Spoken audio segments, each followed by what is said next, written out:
Howdy. Oh, just almost flipped my hat off then. Howdy, folks. Can't even do a salute properly. Great start. Yeah, howdy, folks. Jambareeqi here. Yeah, so in this stream I'm going to be talking about Wolfwalkers. Don't worry, I'm not going to rush straight into it just yet. Not right away. Let people come into the stream first. Give people a chance to know that this stream is happening. Let's just say. So first of all, how's the sound? Does the sound good? Let me know how the sound is. And I've just realised I've not made myself a drink, but screw it. Howdy, 22 Norville and Computer Guy. Sounds good. Excellent. That's a great start. And how has everyone's day been? What have you been up to today? What activities have you been doing, let's say? As you know, it's the only thing I've really done today is just watch Wolfwalkers and do a bit of research on it. Computer Guy, mostly laundry. Laundry's a pain. Laundry's a... I don't like... I like cleaning. Like, I enjoy cleaning. I think cleaning... I'm one of those widows that finds cleaning fun. But, like, laundry? No. It's annoying. You have to get all the clothes. You have to put in there. You have the time. It's just... It's such a robotic process. With all the other kind of cleaning activities, you're going to be a bit more creative. And you get to watch things gradually become cleaner. That's more fun. I'm weird. And mowing the lawn as well. I don't think I've ever mowed the lawn. I don't think my parents ever trusted me. I don't think I was ever given the chance to mow the lawn. I've just realised. And I can't do it here because I live on top of a pub. And I can't just say, hey, you know the pub garden that's like that small? I want to mow it. I've never mowed before. My landlord will be like... So, yeah. Zelda, watched 3 Final Destination movies today. Wow, 3 movies back to back. It's pretty cool. Which would you say is your favourite Final Destination film? Howdy JFK, Howdy Kaz17, Saint Fasuto, you've been exercising. Keep at it. I need to get into exercising. I'm just so busy that by the time I'm like, I should exercise, I'm like, I should sleep. It's hard to do both. Curse Monster, good, just sent off an email to a theatre company and hopefully I get a notice for the audition. Ooh, good luck there. Lots of good luck. I missed the theatre. Me and my friend Sora Star, we're planning on doing an actual like stage musical, and Cranston's gonna do the music for it. So yeah, we'll be sorting that out after the pandemic. That's my way of getting back into theatre, because growing up I was kind of like in community plays. Like the stage was a big part of my childhood. Thank you for following 22 Novel 88. Kabuga, yeah, then you just but then you get the clean clothes smell and that's always a plus. Okay, yeah, I'll give you that. But you have to wait a while. Plus, washing machines, unless you get a really expensive one, they're noisy. They're really noisy. And my washing machine is just next door there. And like, because the pub attic that I live in is like got really dense walls, the whole place just shakes around and all you can do is it's like, ah, we're being bombed. 22 Northfield, rewatched Ghost 1990. Oh, the one with... What's his name? Patrick Swayze and Demi Moore. Yeah, I remember loving that film as a kid. I loved it. Nick. Hi. Hi, Nick. Cameron. Hi, Cameron. How was my day? Tiring. I've been very tired. Today, even though I've had 3 cups of coffee. So hopefully this call is going to wake me up a bit. I don't know why. I'm just kind of tired. It's really hard for me to keep an energy going. And maybe exercise is what's going to help me sometime soon. Zelda, I like the second one. It's more gruesome than the first one. So you mainly watch them for the gore. Yeah, I'd get that, because I remember 2 being pretty violent, yeah. Curse Monster, oh really, that's great. Hopefully that goes ahead. I'm not sure what that's referring to again. Oh, the stage musical. Yeah, so I'm kind of in the process of deciding what kind of story to go with before anything. And then I'll write a script, I'll write the lyrics, then I'll hand things over to Karan. He'll sort out all the music. And then it's going to be a lot of work, but the stage musical is just going to be something kind of cheap, something easy to do, and it's going to be performed in Scotland, like in various kinds of parts of Scotland, and I'll film it and get it a bit of promotion, and then I'll start a crowdfund to hopefully turn the stage musical into a film. So that's the process. That's one of my major projects I've got coming up, as well as my original feature-length animated film. So yes, I don't sleep. Cuba guy, you can say that again. I hear it right now. Actually, no, it's not on. It's surprisingly not on. Cameron, I watched Forrest Gump for the first time a few days ago. What are your thoughts? One of my favourite movies now. I used to love it as a kid, but there's just so much in that film that has not aged well. There's a lot of things in there that are like about it. But it was my favourite film when I was like a teenager. So I have a soft spot for it, but I'm also kind of like, oh dear, to a lot of things. So yeah, I think it should be time I start talking about Wolfwalkers. I meant my washing machine. It's on the other side of the house and still have it to turn up the volume. Bloody hell, that sounds loud then. JFK, have you seen the teaser trailers for Vivo and the Loud House movie yet? First of all, I'm not really a Loud House fan, so I'll be honest, I don't care. It's just not, it's not on my radar. If it's been announced, I'm like, good for the fans, but for me, I'm like, I've never watched the show, so I'm like, but Vivo, oh, I'm thinking of Luca. Vivo, I've not seen the trailer for that yet. I'm going to see that after the stream. And Casper asks, have you seen Mitchell vs. the Machines? Nope, I've not seen it because I'm most likely doing it for Jambareeqi Orange. I'm looking at the poll now. It is winning, so I'd rather save it for then. Anyway, let's get on with what this stream's really about. It's not a Q&A, it's about Wolfwalkers. We're giving this film some more attention. It needs detention. It needs attention. Even though it's had its audience, it's had its success, it's been nominated for an Oscar, there's still this feeling that like it's not getting the attention it deserves. But to be fair, that's mainly because it's only available on Apple TV. That's the only way to watch it, so it's no surprise that, yeah. Computer Guy, the movie was amazing. The movie is freaking amazing. I will definitely get into it in a second. Curse Monster, I'm so glad I got to see this film at my local cinema. Definitely wasn't getting Apple TV just to watch this masterpiece. Oh, so it was put in cinemas. Okay. I didn't know that. I thought it was only Apple TV, but was it like briefly in... How long was it in cinemas for? That's what I'm curious about, because I don't remember it being heavily advertised for cinemas. But again, that's... Because the state of things, it's not a good idea to have things in cinemas right now. So, what I'm trying to say is this film needed to be released at a better time, with more of a widespread audience. It really did. I honestly think that.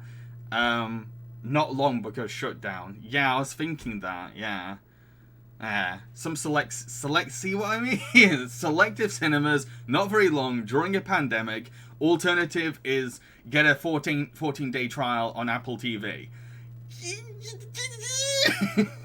It's not right!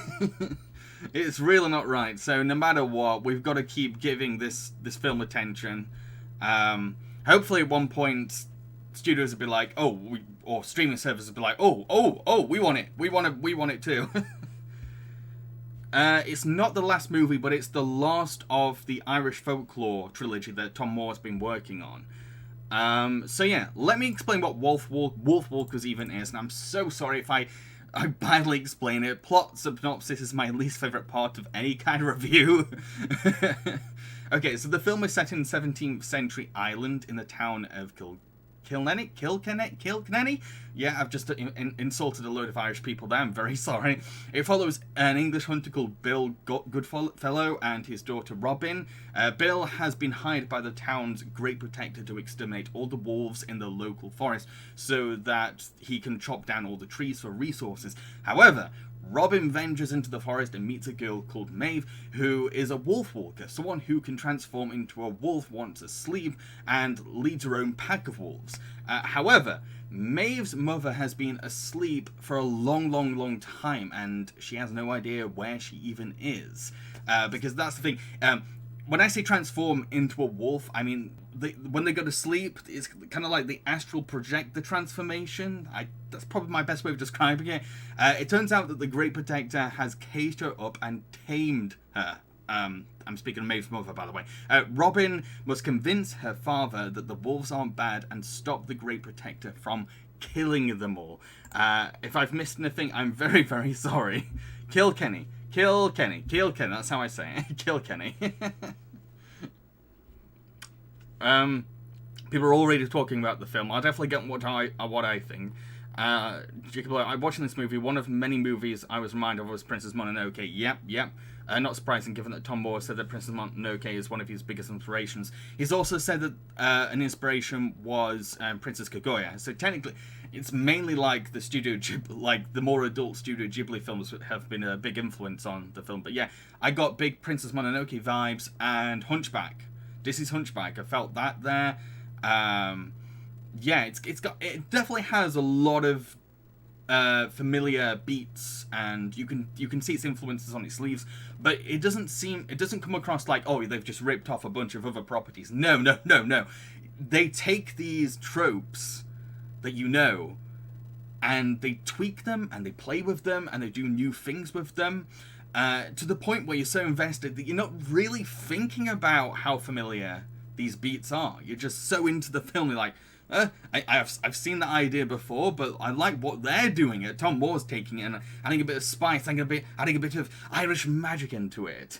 What's chat saying? Kabuga, I always saw Cartoon Saloon as an Irish Studio Ghibli. Yes, that's a really good description. Jacob below, I was also reminded of How to Train Your Dragon, given the relationship between Robin and Bill. Yeah, it's got the same kind of thing. I will get into that. I think you've reminded me of another. What was the thing I was thinking of that reminds me of? Oh, Wolf Children would be a good one, because the child characters have to switch between human and wolves, a bit like in Wolf Children. It's got that kind of vibe as well. Again, these are just compliments. Even though it has all these familiar ideas, there are ideas that are very good that have worked before, and yeah. I agree that the beats are familiar, but it's all executed well enough to get invested in it. Yeah, it uses these familiar ideas in a way where only this film could pull them off, I think, and in a sense that is original.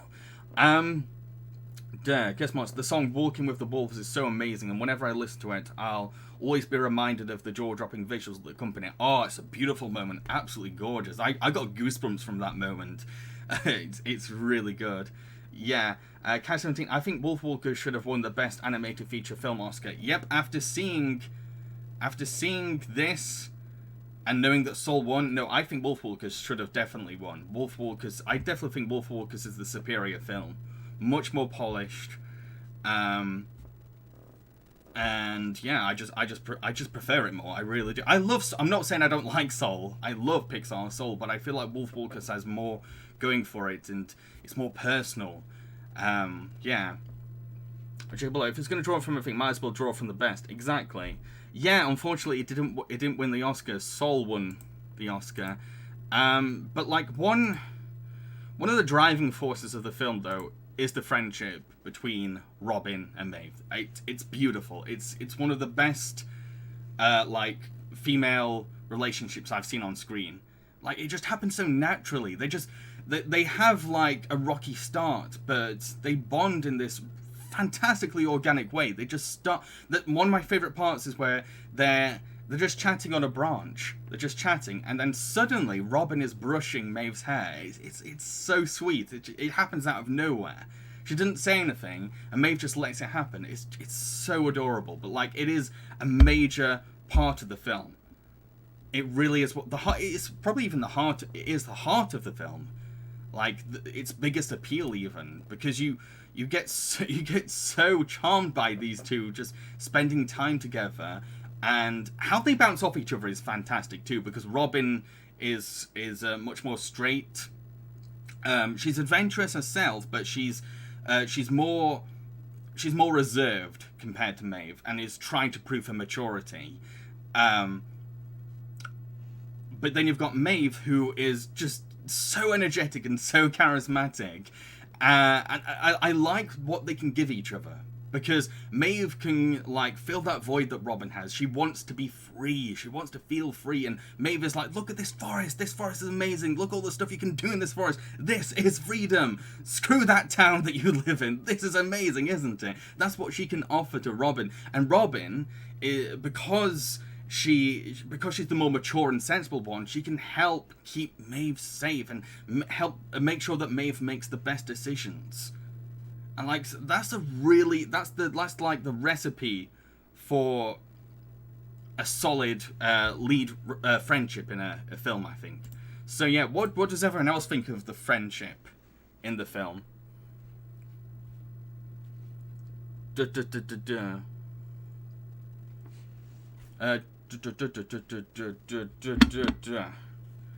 Zelda, their relationship reminds me of how I got along with my friends. Yeah, it's very relatable. I have friendships like these two as well. Yeah, it's a good point. Jacob, Maeve, and Robin are like yin and yang. They complement each other so beautifully. They do. Curse Monster, absolutely agree. They have such a strong friendship that it broke my heart when they ended up falling out and arguing. That's how invested I was in their friendship. Yeah, you want these two to stay friends. And, like, it's really hard for them to think on the same level because they're very different personalities and they've matured differently as well. And you want them to understand each other and see where each other's coming from and trust each other. But at the same time, you're like, yeah, I get why they're making those decisions. I get why they have those misunderstandings, mainly because they're just kids. Yeah, the child writing for most cartoon saloon films is amazing. It really is. So authentic. Computer Guy, very pure and almost sisterly. Yes, it is very sisterly. It really is, which builds into where the film goes by the end. Like this kind of like family kind of direction. Cosmos. Alright, I've read that bit already, sorry. Zelda, I was smiling. Aw, this, yeah. Robin and Maeve are like the Irish dynamic duo. Jake Below, there's even been some talk amongst the LGBT community that this movie is an allegory for coming out of the closet, including Maeve's and Robin's relationship. I can see that. I can definitely see that. With the whole themes of oppression and desiring freedom and how wolves are ostracized. Yeah, I get how there would be queer themes within this film. I can see that totally. 22. The relationship is realistic but has a whimsical sense to it too. Yeah, like I said, it flows very organically, but there's also that whimsical charm to their bonding as well, especially because of the setting. Yeah. Computer Guy and possibly more. There is a metaphor in there, but I'm not sure about it. Computer Guy, I mean, if we're talking about a girl discovering a hidden aspect of herself after meeting another girl, an aspect of her she has to hide to her intolerant peers. Definitely some LGBT metaphor. Yep, totally, absolutely. Okay, another thing I want to talk about is the fantasy lore. What I really loved about the mythology in this film was that it was not constantly spelt out. There wasn't exposition dumps. The characters weren't constantly like talking about the history of Wolfwalkers or trying to fill in gaps and all that kind of stuff. It just let it happen. And you kind of got the gist of what a Wolfwalker was as the film went along and what their society was like and how their magic works. Like it's one of those films that never condescends and really embraces the golden rule of show, don't tell. Jacob Below, this movie is super rich in lore that it lets it unfold organically. Yeah, it dips its toes and it drip feeds little information to the audience. And like when there's like a twist, when you have like a reveal of like another aspect that we learn about the lore, characters aren't like making a melodramatic deal about it. You just see them react to it and you're like reacting with them almost. It's beautiful. It's absolutely beautiful. So yeah, what does everyone else think of the lore in the film? I know that it is based on some real Irish mythology. I forgot the name of it, but like, yeah, it's based on one of the stories, and I think it was one set in Kilkenny.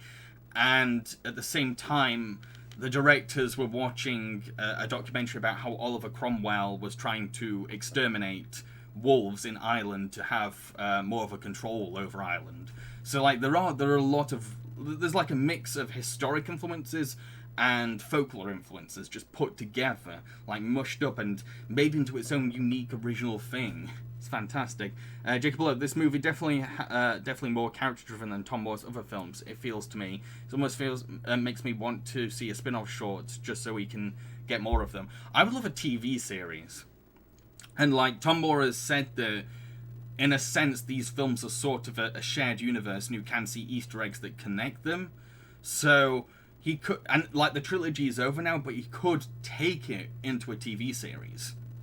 Like just like an anthology series would be really cool. Like an Irish folklore series in the style of Secret of Kells, Song of the Sea, and Wolfwalkers. That would be sick. Cash, I love Cartoon Saloon. It has great animated films. Yep.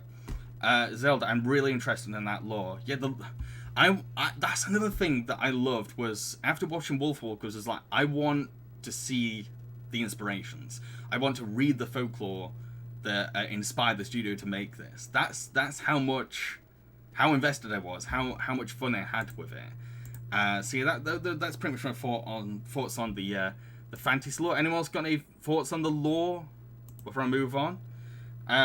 Curse Monster, that really interested me the most with the film when they incorporated real history and mythical stuff as well. Yeah, like I said, it's a blending of the two, and it never feels like they're unnaturally squashed together. It feels like it all fits.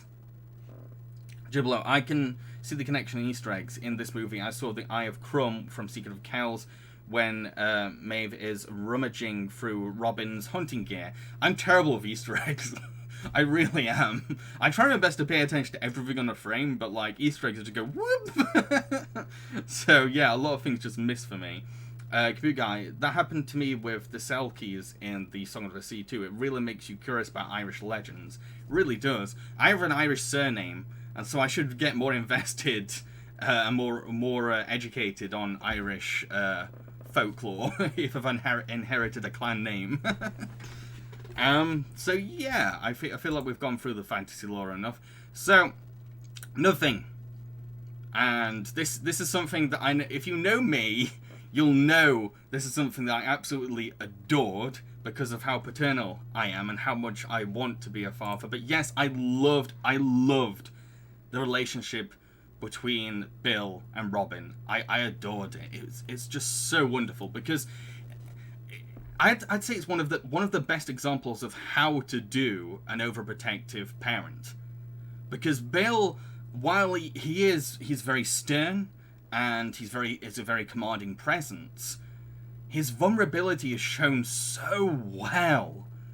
And his good intentions really show on his sleeves, and you never get to a point where you're like you think, oh, he's only trying to make sure that his daughter stays in the town for like any kind of malicious reasons, or because he's lost his temper or something. He's just filled with fear, and he even admits that at one point as well.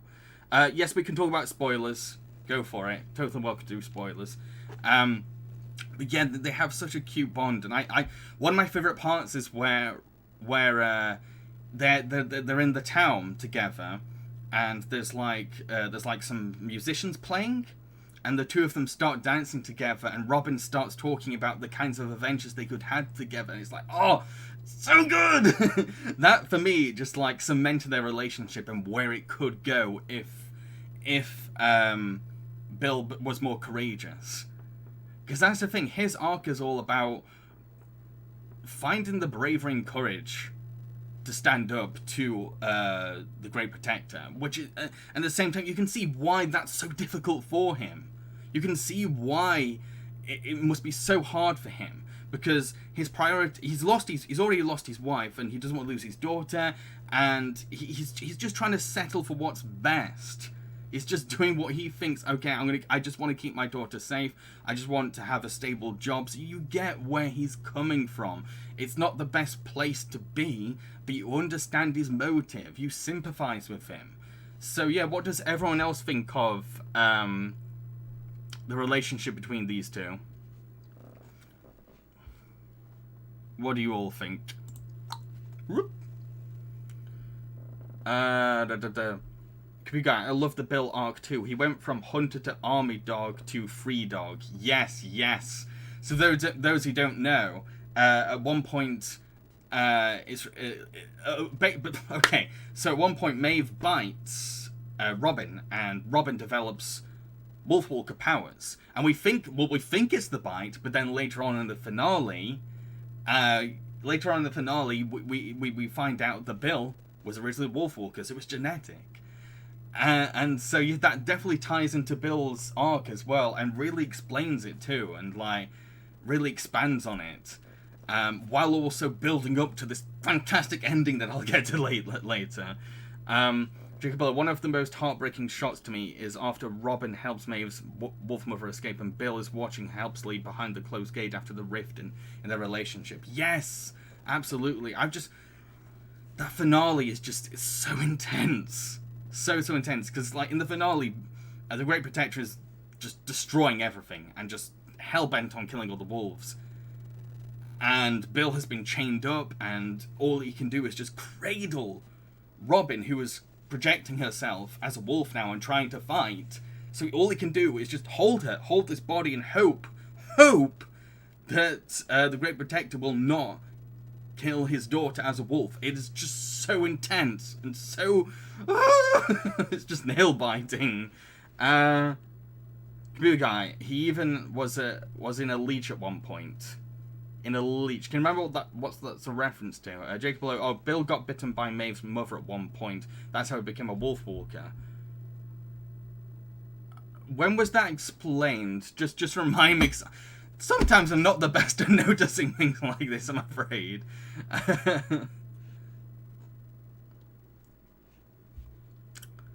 He was treated like a... Zelda, it shows me what it's like to have a good dad. Oh, bless you. Okay, so it wasn't genetic. It wasn't genetic. I misread it. I'm sorry. So basically, can somebody explain how he became a Wolfwalker? Oh, so you see, oh yeah, you just said before, didn't you? So he got bit by the mum. I can't remember that bit. I'm really sorry. Kaz, it's a great relationship. Bill is a great character, very well written, and Sean Bean gives an outstanding voice performance. That's something I really loved, was the idea that you had this one Yorkshire man in an Irish town. I loved that contrast. I really did. And I speak as a Yorkshireman myself. It's so rare to see Yorkshire people in films, particularly as like a leading role. So I really loved that. And that idea of being a Yorkshire person struggling to fit in with another community, I could resonate with that. I really could. Fun fact as well, Sean Bean went to the same college as me. Computer guy, he was treated like a dog and he became a free dog. That's what I meant. Alright. Okay, Jabler, Maeve's mother bit him when Maeve came to try to free her mother. Oh, yes! Yes, when on the stage. Yes, okay, that makes sense now. Ugh, me. I've only just watched the film, so...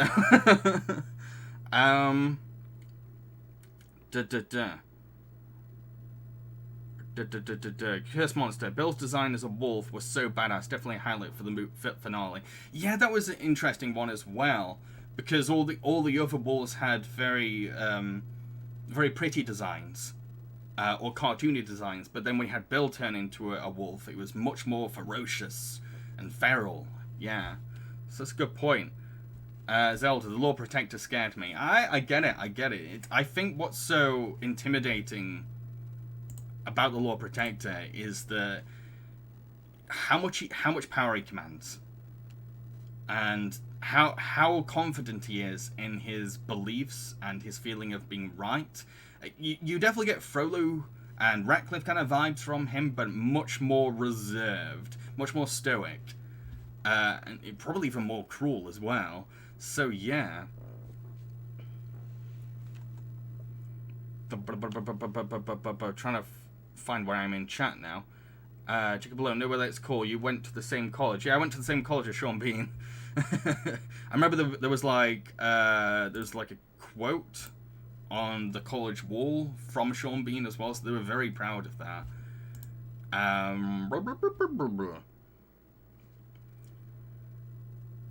Jacob below, Oliver Cromwell as the Lord Protector is such an intimidating villain. Really invoked me to the impression of Disney's villains of the 90s, especially Frollo. This movie does historical villains better than Disney does. Yeah, I definitely will agree with that. They find that right level of making him very threatening and realistic, but also fitting to the style of the film as well. Casper, I have to admit that the Wolfwalkers turning into wolves when they sleep is way too similar to James Cameron's Avatar. Avatar's not even original in the first place, so that's... Avatar is like, it's like a Frankenstein of every idea that Hollywood has ever had, so... Curse Monster, I think that's more scary if their villainy is treated as banal and even ordinary. Yes, that's a good point. It's like the norm in this place. Like his ideology is like it's so implanted in this community that everyone just kind of shrugs it off and just accepts it, and that is quite terrifying. So yeah, what's the next thing? I think this definitely helps me to segue into like the next theme of the film. Don Bluth, hey, hello Jambareeqi, this is my second time being here. Very excited to hear a review. I thought that was a real Don Bluth for a second. So yeah, this definitely helps me link things into what a big part of the film, and that's oppression and colonization. It's a film in which you really get a sense where Irish culture is being drowned, it's being taken over, and there's this great contrast between the forest and this town, where the town is gradually becoming more and more gloomy and almost dystopian, and the forest, every time you go, it's beautiful, it's gorgeous, and there's so much to see in every corner, and you just want to be there. It's that immersive. So yeah, I really... That's another thing, is that every time there's a film about English history, it's always putting them high up on a pedestal, and it's always kind of like whoop to the colonization aspect of it. So yeah, I love that this film was like, yeah, English forces have taken over this quaint little Irish town, and these are the effects, these are the results. A lot of stuff in the chat now discussing Oliver Cromwell. Kaz, I love the villain. Cromwell is a great antagonist. However, I find it weird that he's called Lord Protector. That's a name that I would come up with real easily. It's fine. It's totally fine. It's meant to be ironic as well. It's the idea that there's this figure that's trying to convince his people, I'm going to look after you, when really he's not. He's trying to control. He's trying to have power above anything.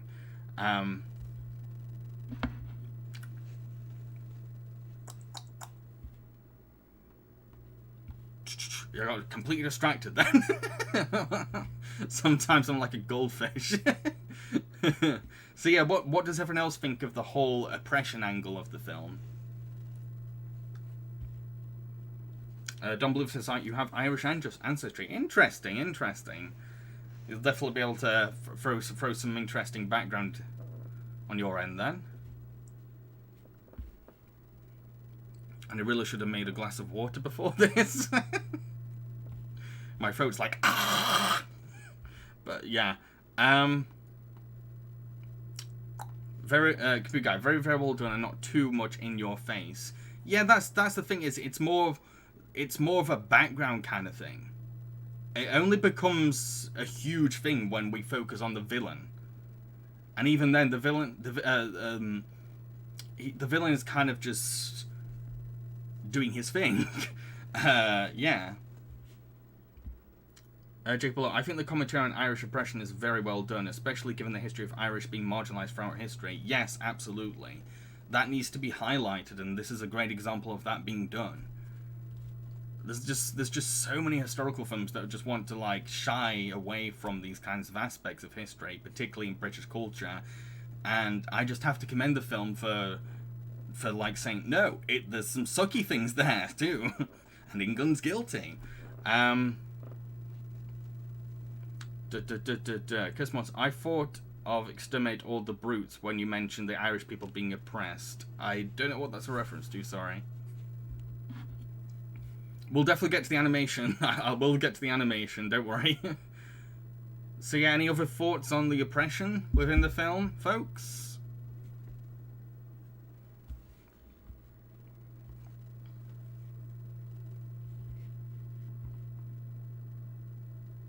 I think most people want to talk about the animation more than anything. But it's something we'll definitely go to. Definitely go to. Zelda, I felt bad. What for, sorry?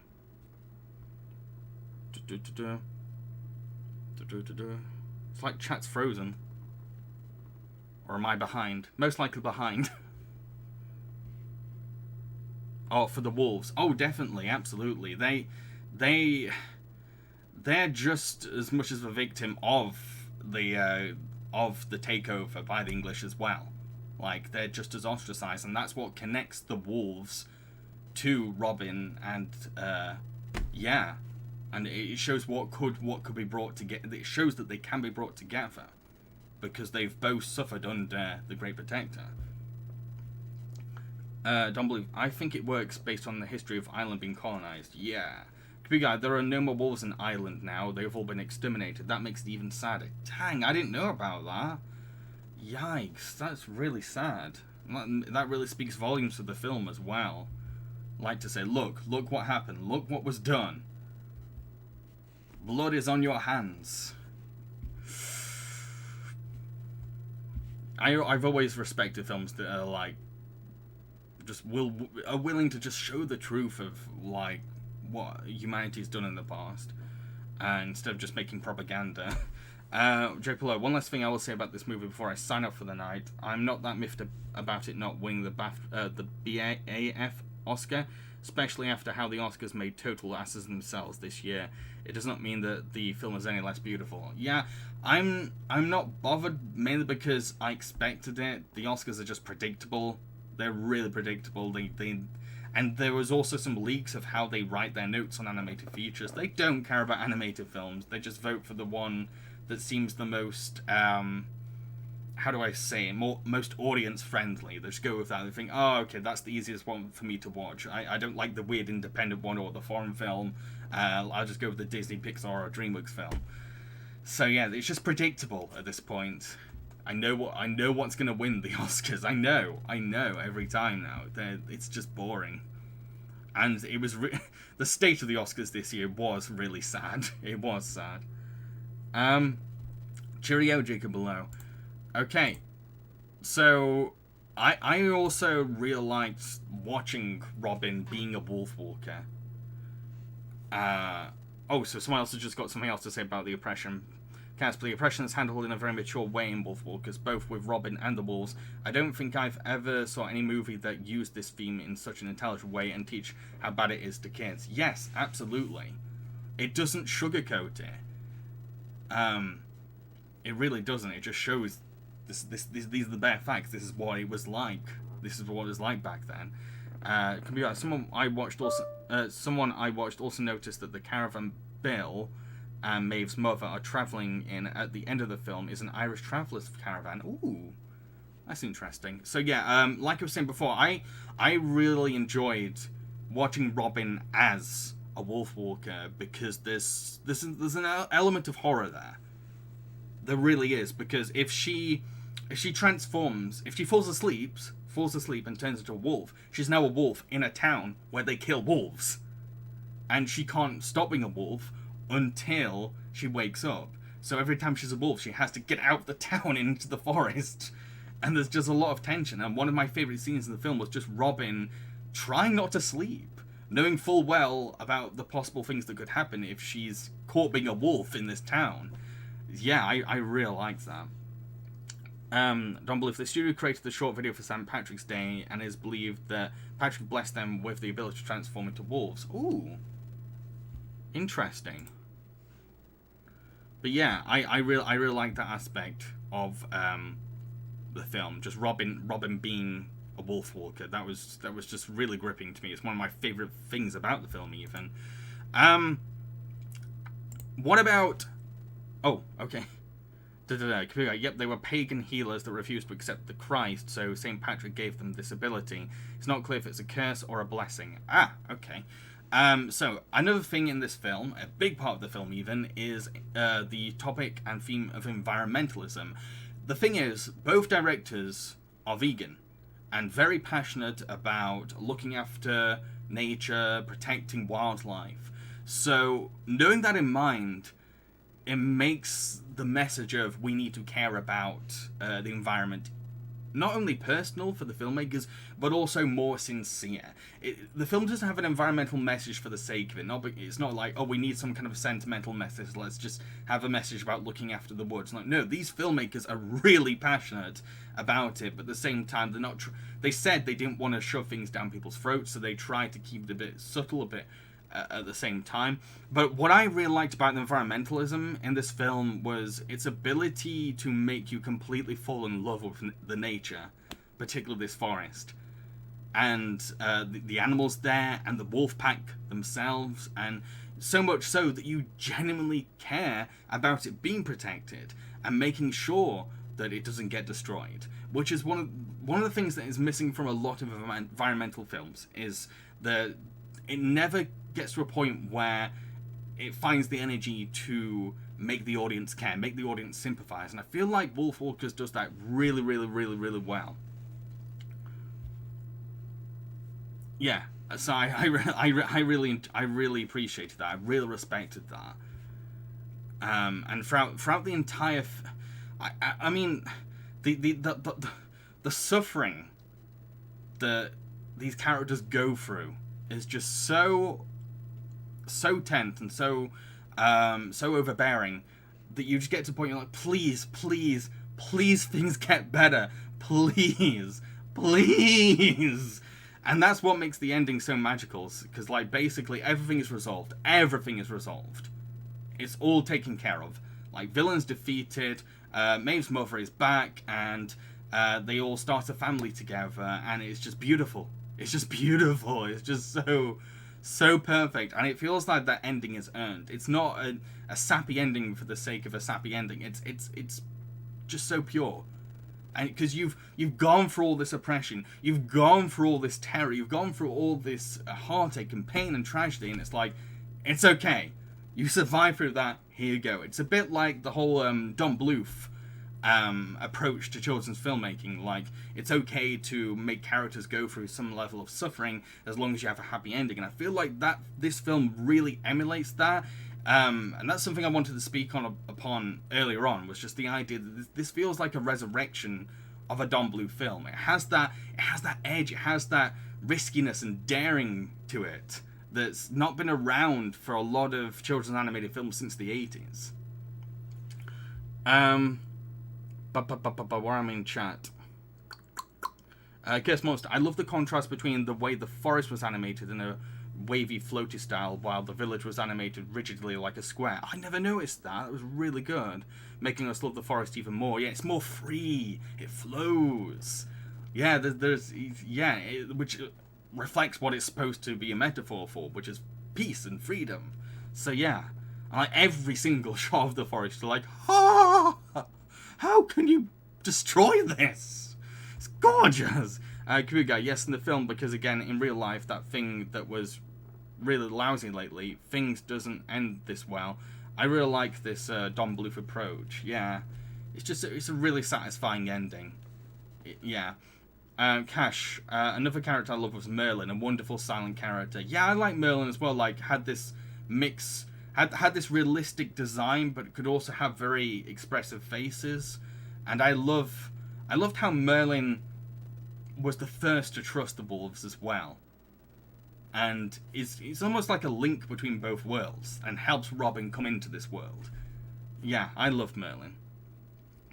Don Bluth, somehow reminds me of Sleeping Beauty with the artwork of the backgrounds like a tapestry. Yes, they were very influenced by 17th century artwork and block prints and stuff like that. And when you look at it, you're like, yeah, this looks like medieval artwork. It really does. But it's also been modernized and sprinkled with whimsy at the same time. Another thing is that this film made me love wolves. And like, I already liked wolves. I thought wolves were pretty cool, but this film made me go like, wolves are amazing. Wolves are so fantastic. We have to protect them all because like what they can do and what they can achieve and how cool they are and their skills, their instincts. It's like this is such a beautiful result of nature, and yeah, I just adored the wolves. I liked that the wolf pack themselves had a bit of personality to them. They weren't just a bunch of generic looking wolves. They had something a little goofy there, but not too goofy. Like they really did. They looked like realistic wolves, but they also had like this silliness to them and this innocence to their faces that I really liked. But at the same time, they could be scary, which is important for their defense and survival skills. So yeah. What does everyone else think of this movie's portrayal of wolves? Wolves. Wolf. I don't know what I'm doing. Zelda, it's rare to find hand-drawn films nowadays. It is, but they do exist.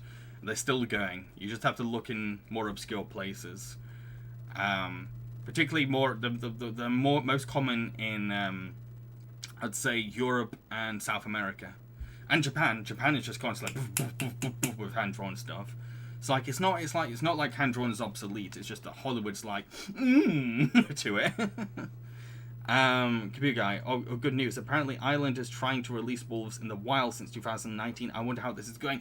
So good. Oh, I love that. That's really good news. Oh, that's fantastic. Oh, that's such a light-hearted thing to be told news-wise, because the news is always so bleak. It's great to hear. And wolves have been welcomed back into Ireland. It's like, we're fixing the damage. Zelda, my granddad always talk about how wonderful wolves are. They're friggin' awesome. I want to watch a wolf documentary after watching this film. That's how much it made me love wolves. I like the way the wolves are animated, like a river when they are a pack. Yeah, they do. Yeah. That was so mesmerizing to watch. They were like liquid, and like it was almost like maybe we're surfing on them throughout the forest. So good. Had a bit of a Ponyo look to it almost. Curse Monster. I like the. Oh, I've read that. Sorry. Don Bluth. I love this movie so much that I did an Indiana Jones themed short film for my high school tech class. Also, like, you took Indiana Jones and put it in, like, a Wolfwalkers setting. Is that what you're saying? Sorry? But yeah, I want to watch a wolf documentary now. I really do. It's really got me in the mood for them. And I'd love to see wolves in the wild.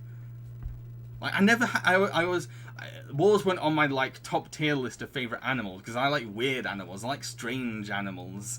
So it says a lot when this film is like getting someone that was like not that much into wolves really into wolves now. Zelda, I love the color of their fur. Great character designs. Oh yeah, definitely. Like the way their colors blend in with the forest. Like they strike out in the forest in terms of color scheme. So yeah, any other thoughts on the wolves? I'm very sorry if you can hear the rain. Like I said, I live in a pub attic. And the ceiling, the walls, everything's really thin. So when it rains, I hear it all. It sounds like the raindrops is actually hail.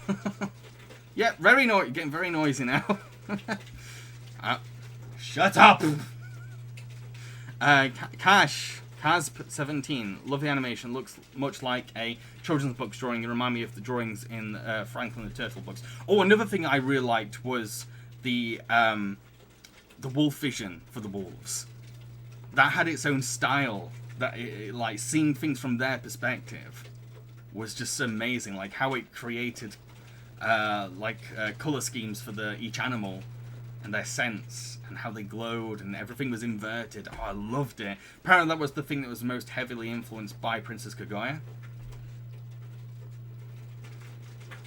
Don Bluth, my short film was about me going to Ireland and finding a lost ring that the Wolfwalkers made to transform people into wolves. That sounds pretty sick. That sounds pretty cool.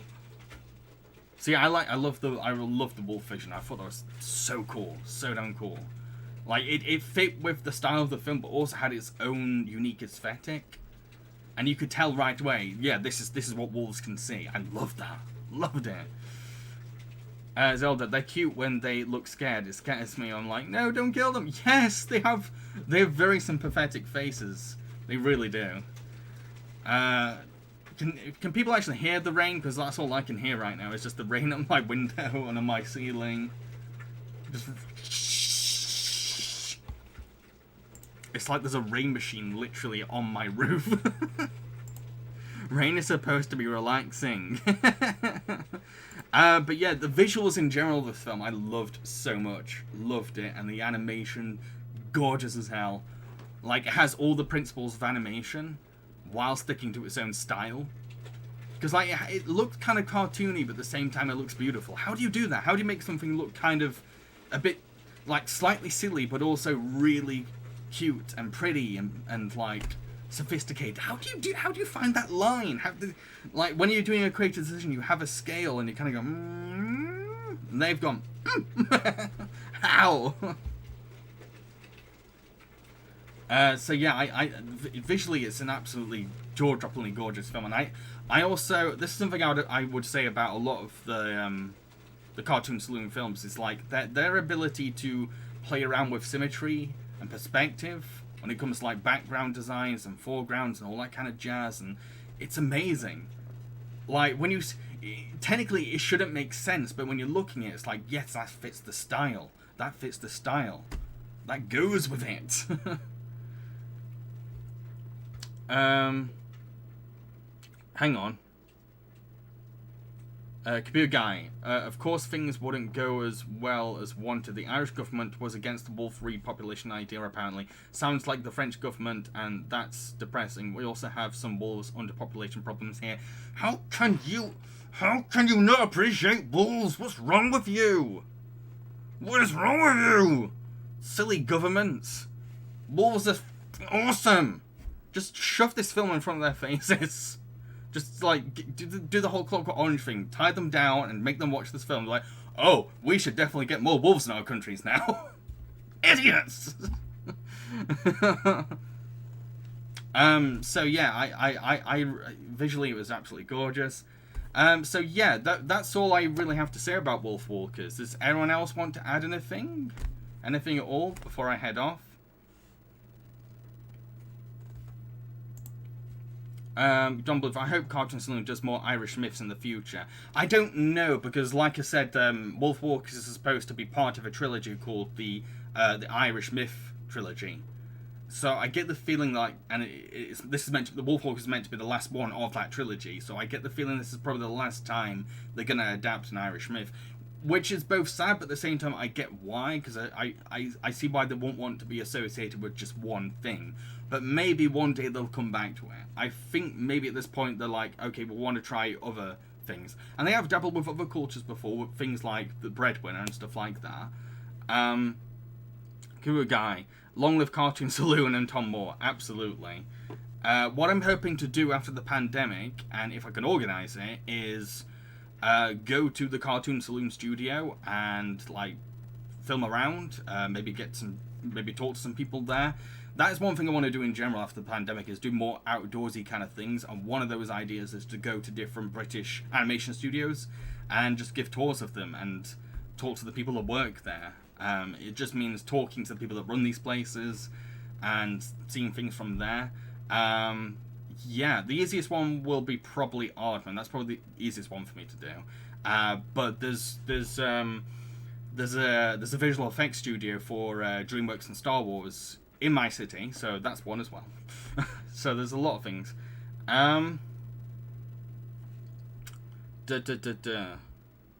Zelda, what about Scotland and do the Banshees? I don't know what they'll probably do. Kuga, you're close to kill Kenny than I am, so yes, definitely go for it. That would be lovely. Yeah, it's very much up to them, and I wouldn't go over there until I got their approval. I don't want to go all the way to Ireland, knock on the Cartoon Saloon and say, "Hey, can I film her?" I'm like, who are you? Shoo. I'm like, damn it. So just, I'm stuck in Kenny now. Don Bluth, if you want to see more 2D animation, head to Europe. Yeah, Europe is still pumping out lots of, like, 2D animation, but mainly stop motion. So much stop motion gets produced in Europe. Yes, I am European. Technically, don't get pedantic about it, though. I'm very much, I have European blood, so I'm part Scandinavian. I'm part Dutch as well, so yeah, I'm technically European. Anyway, let's wrap things up. I hope you enjoyed the stream. That's the main thing. I hope people really enjoyed this stream. It's the second time I've ever done a live review on Twitch. I'm always nervous about doing them because I don't like doing unscripted kind of things usually. I always get really, really agitated because like I like to have some kind of reassurance, like something to work with. So when you take a script away from me, like, is one of the reasons that it took me a while to get into podcasts. Yeah, I'm glad you all enjoyed it. I hope people that watch it on the archive channel enjoy it too. I was going to say something. What was it now? Oh, to everyone that's still in the stream, I currently have a poll going for the next video game I'll be playing after Phoenix Wright. So I'm going to put that into chat. Where the frig is it? So, yeah, that's the poll there. Wednesday, I'm going to be doing a quiz on Don Bluth movies. Yes, I'll be doing a Don Bluth quiz. No Justice for All. Justice for All is on the poll. It's on the poll, but I can't promise it'll win. The reason why I'm not just doing every single Phoenix Wright game is because my Phoenix Wright streams have not been very popular, and I want to see what are the main consensus want. How do I get more viewers? Is what I'm saying. Yeah. But No Justice for All is on the poll. I just can't promise it will win. Yeah.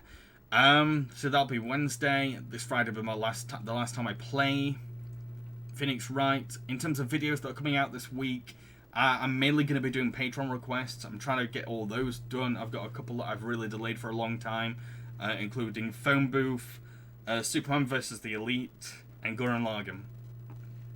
Those are my focus this week. But I also have some other things I'm going to do. Hopefully after the stream, if I have the energy, I've got a little idea for a small video that I might do. I'll see. We'll see. Q Guy voted, and not for Justice for All. There was a way funnier option in this poll. Yeah, I tried to pick stuff where I thought, okay, yeah, I knew that these are the kind of things that my fans want to see me play. My thumbnail artist wants me to play either Octodad or Dream Daddy just because I want to be a daddy and I have a thing for daddies. So yeah, of course you would know I'd want to play those. So yeah. Hope you all have a good morning, good afternoon, good evening, good night, whatever time it is. Hope you're happy, hope you're well. Yee! Cheerio!